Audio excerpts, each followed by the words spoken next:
Clearing turns are extremely important. They're so important that they are a special emphasis area for your practical or proficiency check. Now, by special emphasis area, I mean if you don't do a clearing turn prior to your maneuvers, it's an automatic failure. So it's something that you want to understand, and for some reason a lot of people don't quite understand, well, why should I do a clearing turn over an area that I'm about to just do some turns and do some maneuvers in? Well, the reason is you want to make sure that there's no other traffic or obstacles out there that are going to interfere with you while you're performing your maneuvers. So the idea is, let's say we were going to use this field right here to do some rectangular patterns. The idea of a clearing turn, before we actually do that rectangular pattern, is to look out around 360 degrees and make sure that there's no other traffic that's going to come barreling through here and interfere and make our area unsafe to do our maneuver in.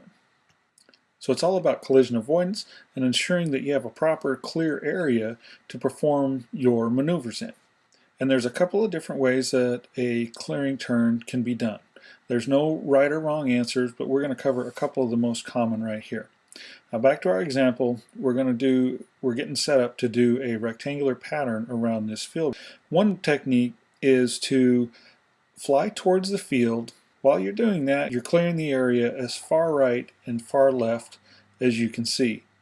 Then you initiate a left-hand 90-degree turn or a right-hand 90-degree turn. Continue to scan for other traffic or other obstacles while flying for several seconds that direction, and then initiate a turn back, a 90-degree turn back to the right. Continue to clear the area around your chosen work area. So what you could do in this case is, as you overflew the field, you could then do a 180-degree turn and come back and set yourself up to enter your rectangular pattern. Or you could possibly do a right-hand turn, enter your maneuver, or if you wanted, you could swing out and enter that direction. It kind of depends on the wind and how you want to set up for your maneuver. Another option for a clearing turn is to approach like we did before, directly overfly your maneuver area the whole time you're scanning the sky for other traffic that, again, could be a factor. Do a 180-degree turn, come back and overfly, and now you're looking this direction. So you've really covered 360 degrees of your entire area. Then, once you've done that and you've determined that the area is clear, you can then maneuver to enter into your maneuver. So you could do another right turn and enter here. You could do a left turn, enter here. And again, that's going to depend on the wind and how you want to set yourself up to enter your maneuver. The thing to remember with clearing turns, it is necessary to clear your area. So, because once you begin that maneuver, then while you're performing your maneuver, you still have to look out for traffic that may become a factor, but if you did a good job in your clearing turns, you won't have any other aircraft or obstacles sneak up on you and surprise you. So those are clearing turns that we preach about in the training environment.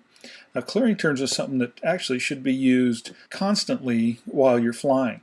Now, let's say here on our same picture, we're flying from where we're at down here up to way off on the horizon here, maybe to the field that we're going to land at. So, and we're going to pretty much fly straight there. It's a good habit pattern to get into, to every once in a while, maybe every minute, maybe every several minutes, just to do a little clearing turn, which could be just a left 90-degree turn, and then get back on course, just to have a look behind you. Now you could go left or you could go right. So you can look behind you, make sure you don't have any other faster aircraft coming up on you that are going to sneak up on you and possibly surprise you. So clearing turns should be done while you're flying straight and level. While you're climbing to altitude, it's a good idea to do some nice lazy little turns so you can look behind you and make sure that you don't have any other aircraft coming up and overtaking you. And then when you do see other aircraft, Of course, you always want to remember your right-of-way rules and make appropriate maneuvers to comply with them.